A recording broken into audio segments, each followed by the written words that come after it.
Hi there. I'm going to try to speak really fast in this video because it's going to be kind of a long story. So bear with me. Okay, this story I'm telling happened when I was 24 years old. And yes, I was having a Jupiter return at the time. And what a Jupiter return is, everyone has one every 12 years. It's when Jupiter goes back to the placement it was on the day you were born. So I was born in 1962. Jupiter was in Aquarius.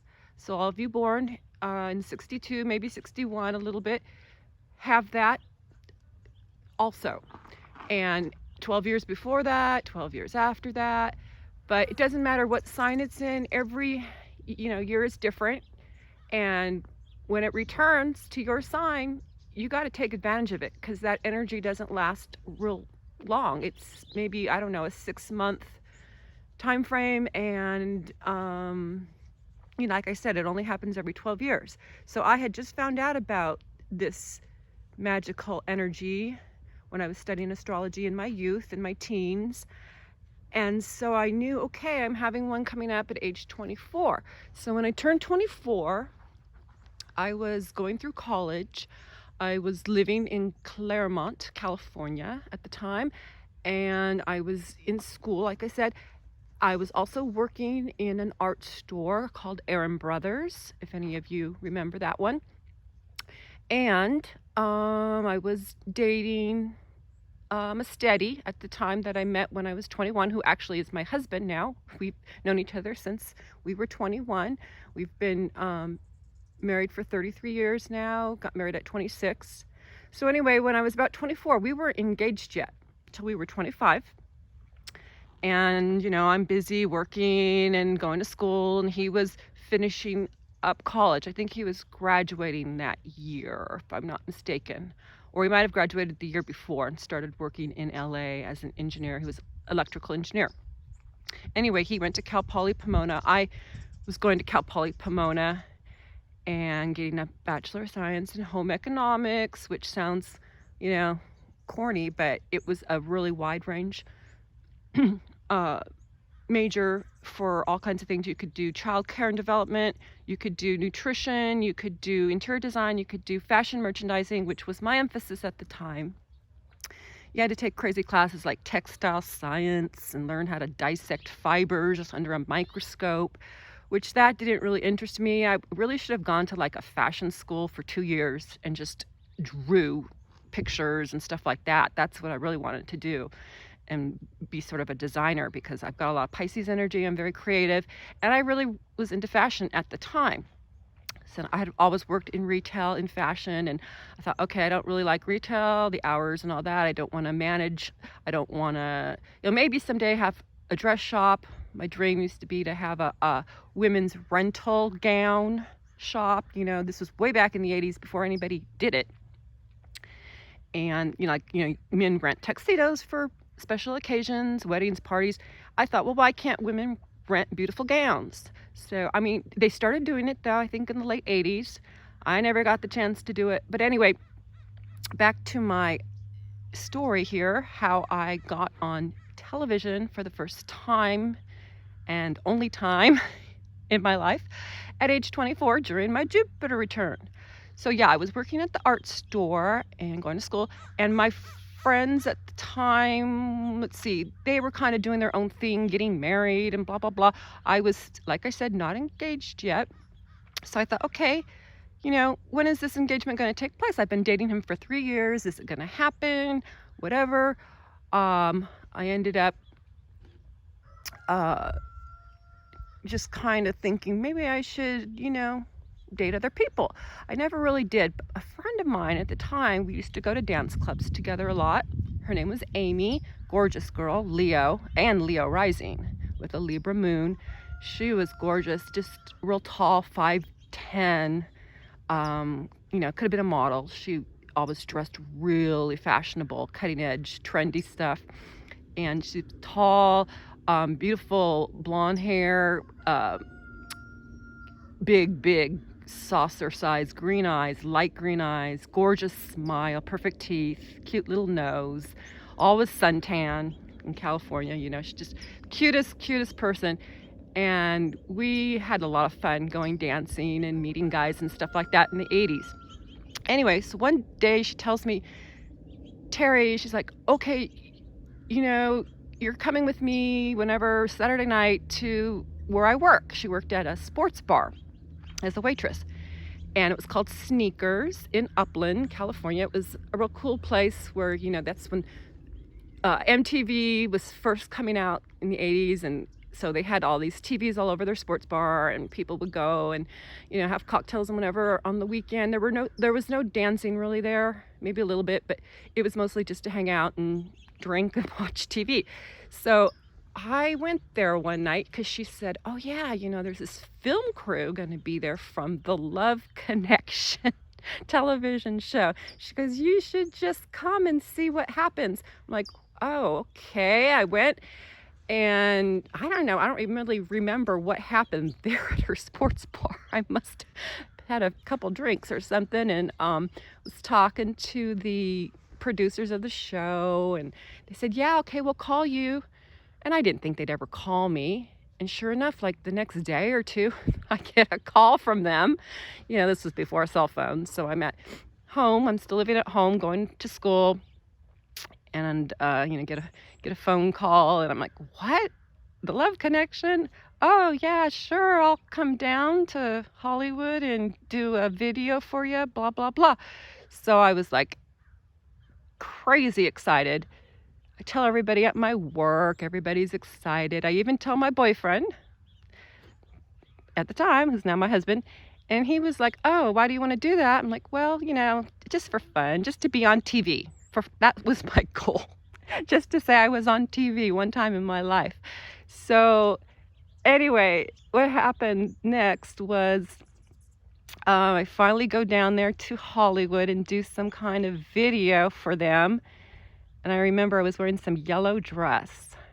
Anyway, I guess they liked it, whatever I said. I can't even remember. It was just a short video. And then I get a call back. I don't know if it was like a month later. I had kind of forgotten about the whole thing. And they're like, yeah, you were chosen by this guy to be one of the 3 girls he goes on a date with. So you have to come back and do a show. I'm like, oh, okay. You know, I'm kind of scared to death because I'm like, what did I get myself into? Because I'm dating someone, but whatever. So I tell my boyfriend, who's my husband, Jim, at the time, I said, you know, I'm going to do this. Don't freak out. It's just for fun. And he's like, okay. He probably thought I wouldn't be chosen or something. So sure enough, I go down or no, wait a minute. I think they said I was chosen. He saw my video. That's what happened. He saw my video, you know, and then he chose me. And then we had to go on the date. And then we go back to the studio, make, you know, the show about the date. So yeah, okay, so I have to tell you about the date. Well, first he calls me because they say, okay, he's going to call you. And his name, I remember his name at the time, if he's out there, Michael Rosenberg. And I'm thinking, oh, wow, sounds like a, you know, kind of a common name for, you know, I'm not Jewish, but of course I thought that's a Jewish name, okay? And then right away, stupid me, I'm thinking, I was raised Catholic. I can't go out with a Jewish guy, or I can't get involved with a Jewish guy because he's Jewish, I'm Catholic. You know, just stupid stuff like that when you're young. But anyway, I thought, okay, it's not like we're going to get married or anything. We're just going to go on a date. So he calls me first to set up the date. And he's like, yeah, I'm from Chatsworth. I'm like, oh, no. And he's like, blah, blah, blah. I don't work in the film industry, but my family does either they made cameras or they rented them out. I forget, something with cameras, equipment for studios. So I said, oh, that's great. And I go, so, you know, what do you look like? Because he saw what I looked like from picking me out of the 3 he chose from, the 3 videos.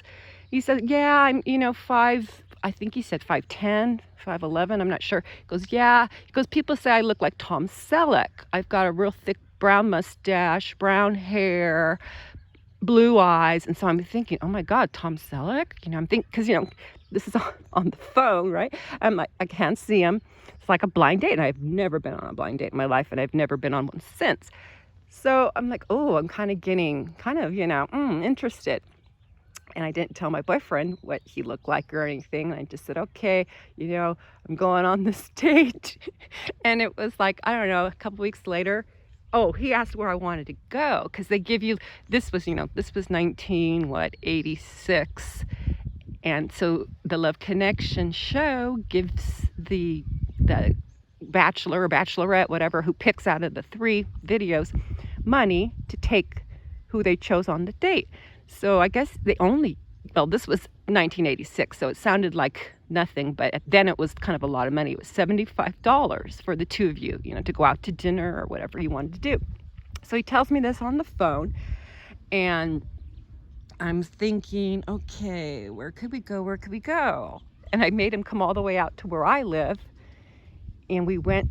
I always wanted to go to this really fancy French restaurant. I can't even think of the name of it now, but it was in, I think, Laverne, California. So anyway, we meet there one Friday night or Saturday, I don't even remember. I think it was in the spring, I don't know, April, May. And so we meet there, and I'm late because I was so nervous. I was chickening out at the last minute, thinking, oh, I'm not gonna go. This is crazy. But I went, and I was nervous as shit, just, and I didn't really drink that much, so I was like, I didn't smoke cigarettes, nothing. I was just like, so I had the jitters. I was like, nothing to calm me. But I walk in, I don't even remember what I was wearing, and I walk in the lobby. He's sitting there in the lobby waiting for me. He said he waited for half an hour. He was pissed. And I'm like, oh shit. And I had told my boyfriend about the date, Jim. I told Jim about the date.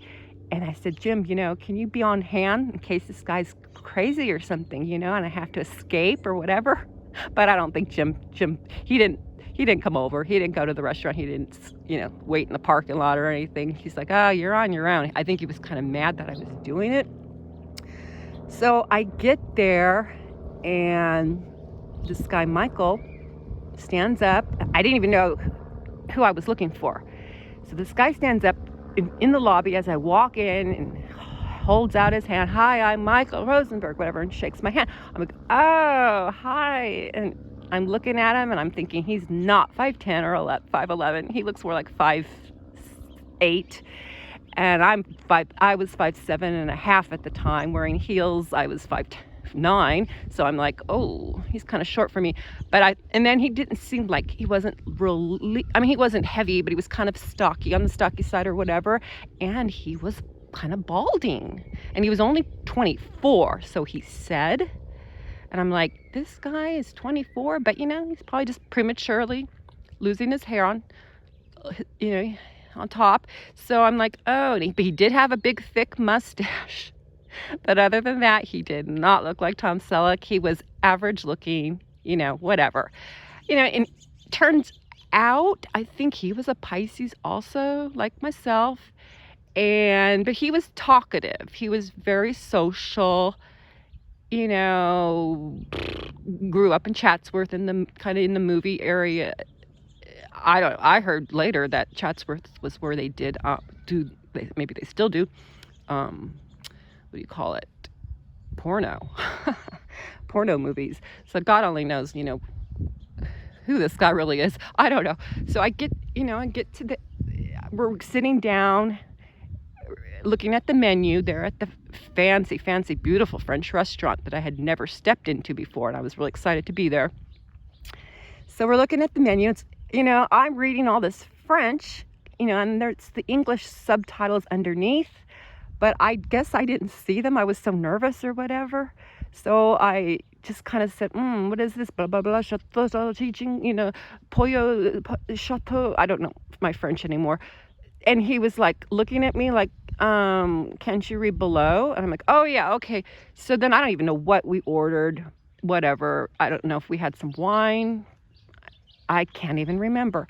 And I can't remember what we talked about during the date, whatever. All I remember is when dinner was over, dessert, whatever, We walked out of the restaurant. I walk right to my car. He walks me to my car, but I think he wanted to go somewhere after, but I just get right in my car. And he's like, oh. And I roll my window down. I go, oh, it was really nice to meet you. Thank you for dinner. And he's like, oh. And then I think he tried to kiss me. Like, and he had, that thick lips, mustache. And it just like brushed my face really quick or something. I don't even, I didn't really kiss him. And I'm like, okay, bye. I take off. And I don't know what happened after that. I don't know if he called me again. Probably not. So then, oh, I don't know, a couple weeks later, the Love Connection place calls me up and says, okay, you have to come down to the studio and talk about your date. And I'm like, I do? Wasn't that eventful? And they go, we know. Michael was a bit disappointed, blah, blah, blah. And they tell me what he said. And they go, you have to give your side of the story. So I'm like, great, okay. So my boyfriend's best friend at the time, his girlfriend and one of her friends drove me to LA in her car. She was a couple years older than me, and I didn't know her that well, but for some reason she wanted to go and be in the audience. So I said, okay. And her name was Audrey. I forget her friend's name, but she was a real pretty girl. And so I went with them. I was sitting in the back seat of Audrey's little car. And so we're driving to LA from Claremont. It's about an hour's drive or less. And anyway, I think we're almost there in LA. We're near wherever the studio was in Hollywood. Can't even remember where it was, in Culver City or someplace. So we're like getting close to the neighborhood, and all of a sudden we're at a traffic light, and I don't know what happened. To this day, I don't even remember if it was her fault or the car adjacent to us, but the car adjacent to us sideswiped her car. Boom, she gets clipped. And thank God it wasn't a bad hit. We weren't going that fast. We were at a stoplight, and I guess the other car was too. I don't know if it was a stop sign. I can't even remember, but we were shaken up. She pulls over, get all the information from the guy. I think it must have been his fault. I don't remember now. So, and I don't talk to Audrey anymore, but we ended up going to some house because we didn't have cell phones. So we go to some house in the neighborhood and ask to use their phone to call the Love Connection studio and tell them we're going to be late and what happened. And they're like, oh, don't worry about it. You're real close. We'll send a car over to pick you up.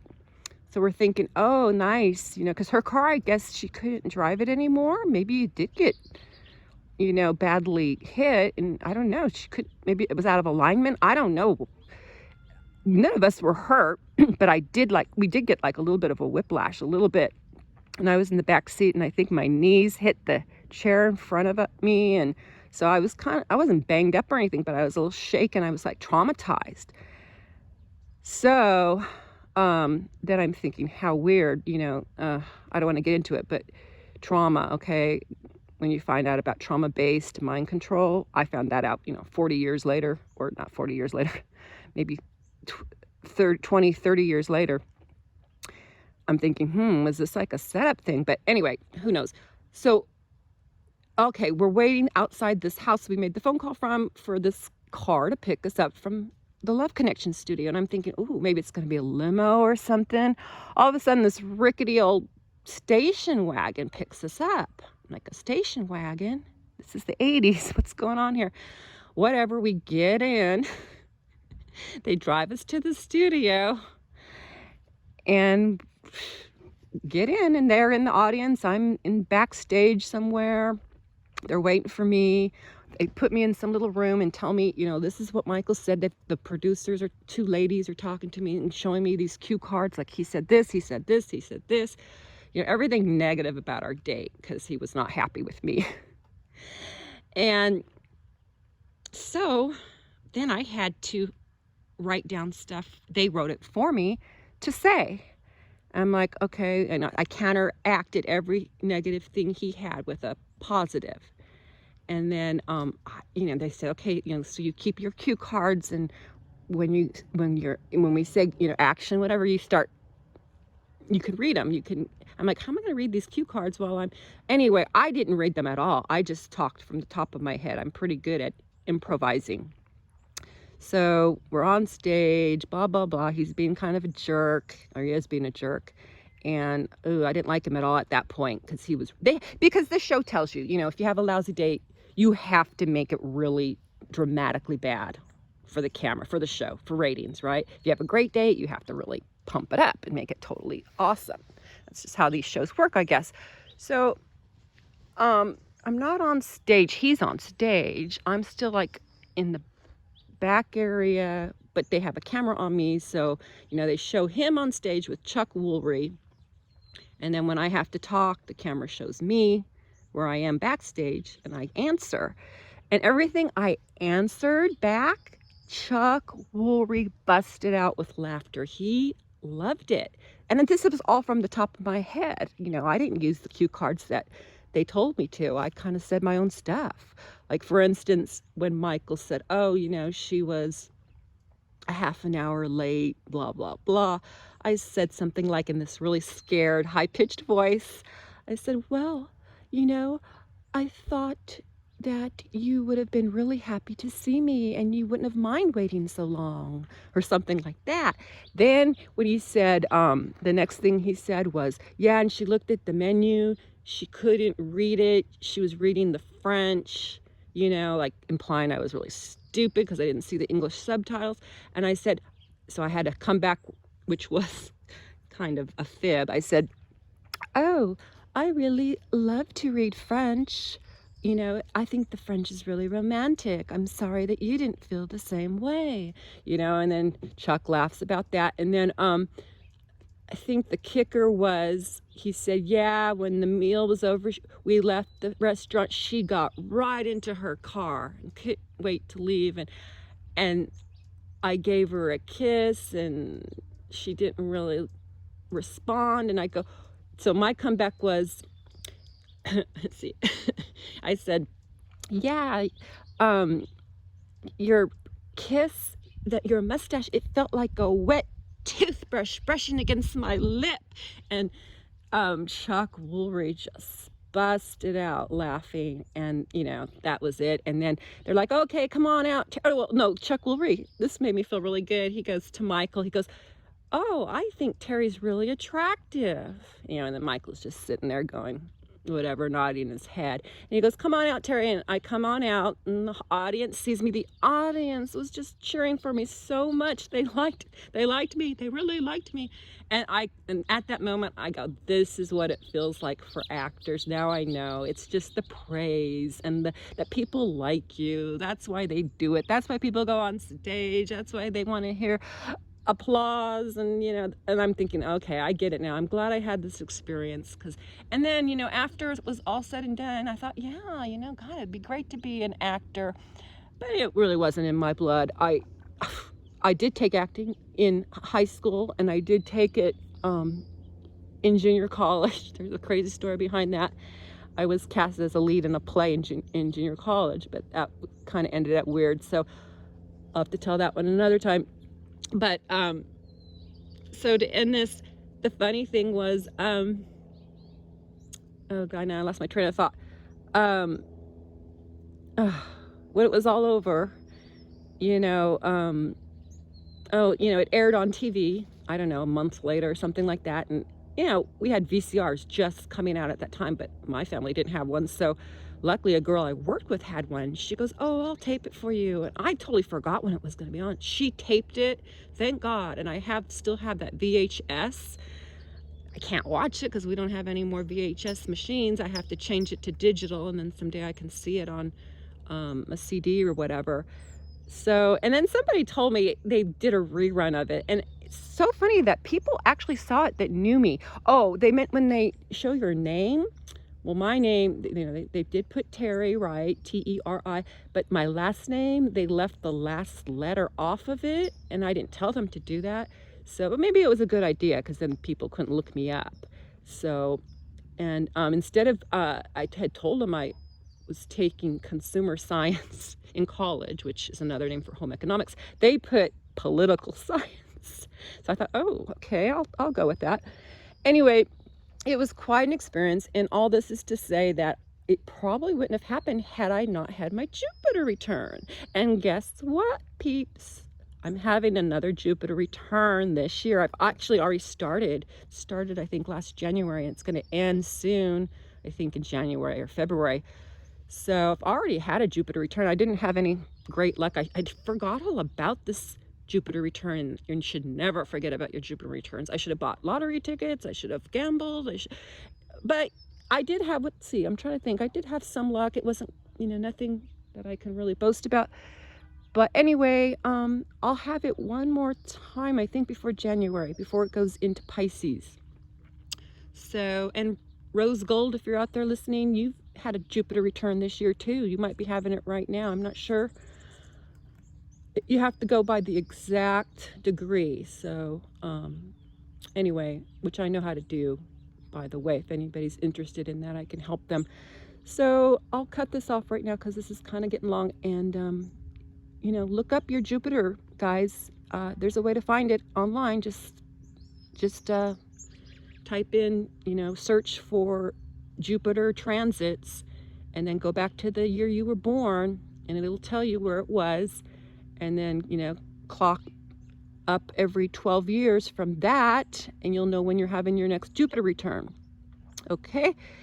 And do something fun during it, because it's a great energy. You're lucky, like I was, to be on TV, because I probably wouldn't have done it otherwise. It just gives you a lot of confidence, and it's fun, and you can win money during your Jupiter return, or get the job of your dreams, or marry the person of your dreams, blah, blah, blah, blah, blah. Okay, I'll talk to y'all later. Bye. Love.